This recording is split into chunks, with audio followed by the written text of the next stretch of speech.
right, so while we're working on all of this, and we'll get to this sensor here in just a moment, I went ahead and the other night we went ahead and pulled the driver's side valve cover off, and we're gonna go ahead and replace these standpipes and dummy plugs as well, since the one on the passenger side over there had a failure. So I've already got those out. I got the rail loosened. This one can come out in one piece if you have it apart like I do over here. So we got it apart, and I have my new ones right here. So we'll get those apart, get them greased up, and in here I've heard loosening the rail a little bit. All these are loose, so I've heard loosening the rail helps them go together a little bit smoother and takes away some of the chances of cutting an O-ring. So we got those loose, and the old ones are out, so we're gonna go ahead and get the new ones in. That way we can go ahead and get this valve cover back on, because I noticed it's getting a little bit of dust in it. So we'll get that cleaned out on our way back together. So let's go ahead. I'll get these new ones here, get them split. They do send you grease with these now. So we have everything here. So these are the diesel sight ones, same ones I just pulled out of here, but said they were having issues with them not getting greased and whatnot. So that's that. But we'll get these installed in here and get this valve cover back on, and then we'll continue on with hopefully the fix to one of our issues we've been having with this truck. All right, so my light died, so I'm using the light on the camera, but we got those in. We got them torqued. You can see the torque wrench over there. So we got those in, we got them torqued, got the rail torqued back down, and starting on putting the cover back on. And I'm about to call it a night here. So in the morning, we'll come back out here, we'll get that all buttoned back up, and we'll get this guy replaced, and we'll talk a little more about my issue I've been having and what I'm hoping to fix with this sensor. So anyway, I'm gonna get everything cleaned up here for the night, and we'll catch y'all in the morning. All right, y'all, so it is the next day, as you can see, and I'll have a bunch of stuff to do today. Gotta do hubs in this, which they are, I don't know, they're somewhere in here. We have a bunch of parts scattered kind of here, there, and everywhere, because we have the Nissan, the valve covers apparently both cracked on it. Leaked a bunch of oil down on the spark plugs, so been messing with it for my grandpa's girlfriend. So we got that.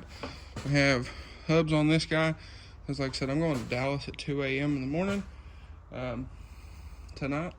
So it is currently 10:13 in the morning. So we have that. Obviously the 6.0, we have spark plugs over there for that, the 300, and the white truck.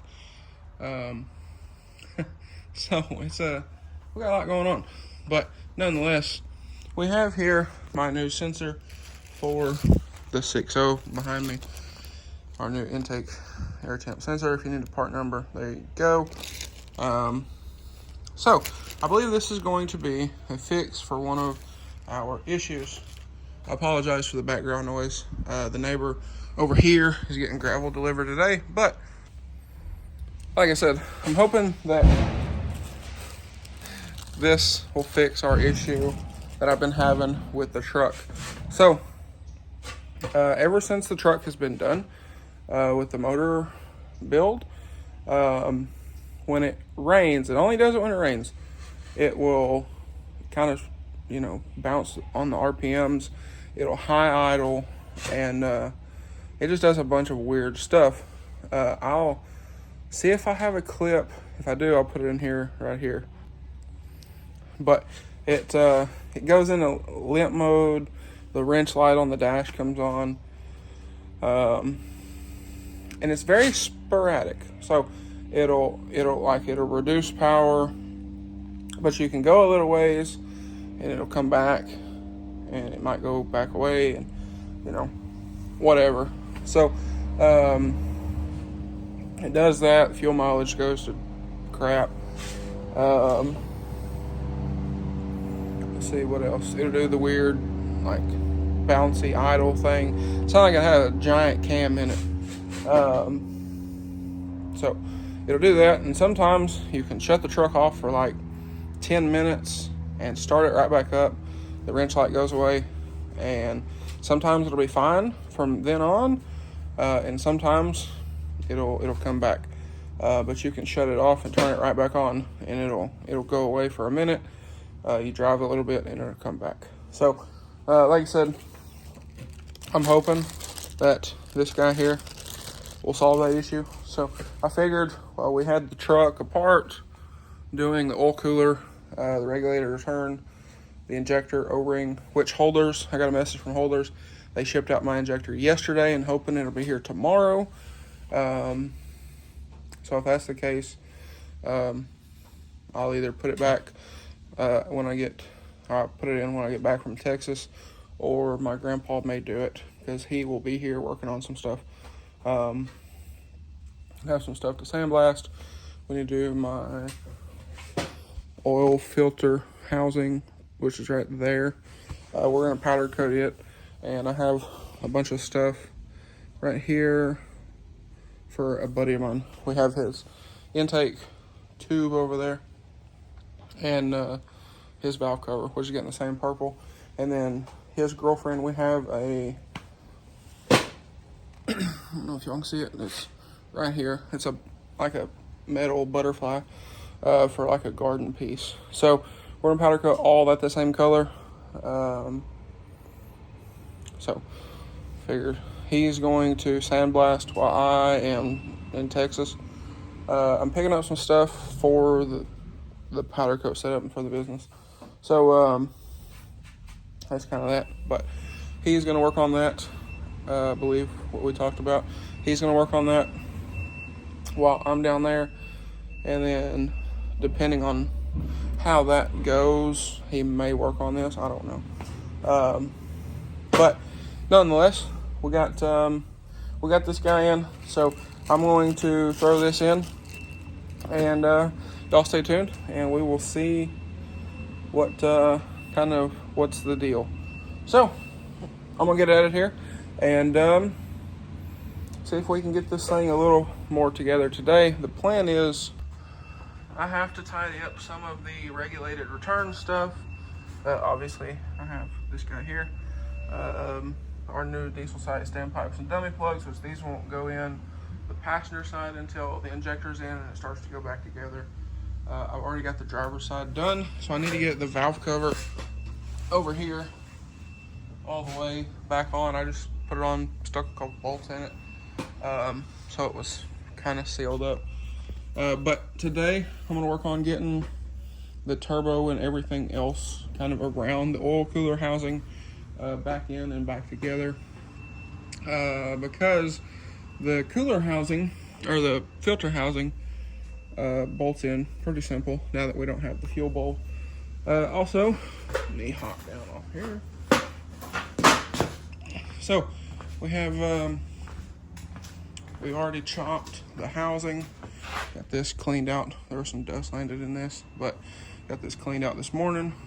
But we got this guy cleaned up and the housing chopped. So we're going to smooth this out a little bit more. What we're trying to do is match this radius on those all the way around, and then we'll see how that looks. But I'm just gonna try to make this look as best as we can. But anyway, I still have to connect our fuel line, tidy a few things up under the truck, and then go back in with our injector harnesses and all of this other stuff. So with that being said, I'm gonna get after it here, get going on this. When it warms up a little bit and the floor warms up a little bit, I'm gonna take this, move this outside, and I'm gonna pull that in and start doing the hubs on it, get that done today. And then we'll drive it some tonight, make sure everything's good, pull it in, retorque everything, and I will be on my way for Texas in the morning. So with that being said, I'm gonna get after it here, and let's go ahead and get this guy installed here. All right, y'all. So, went ahead, had to use a crescent wrench because I don't have a 22 apparently. I have a 21, I have a 23, I don't have a 22, but come out pretty easy. So, now we have our new sensor here, and then what I found on the old one was well, I think that might be the problem. So I'm gonna throw the new one in, and we're gonna see if that fixes it. All right, y'all. So we got our new sensor in. It is tight. It is good. Got our wiring plugged back in for all this stuff, and I'm working on getting this thing back together. But we got to run. Let me get down off here with that ripping shirt.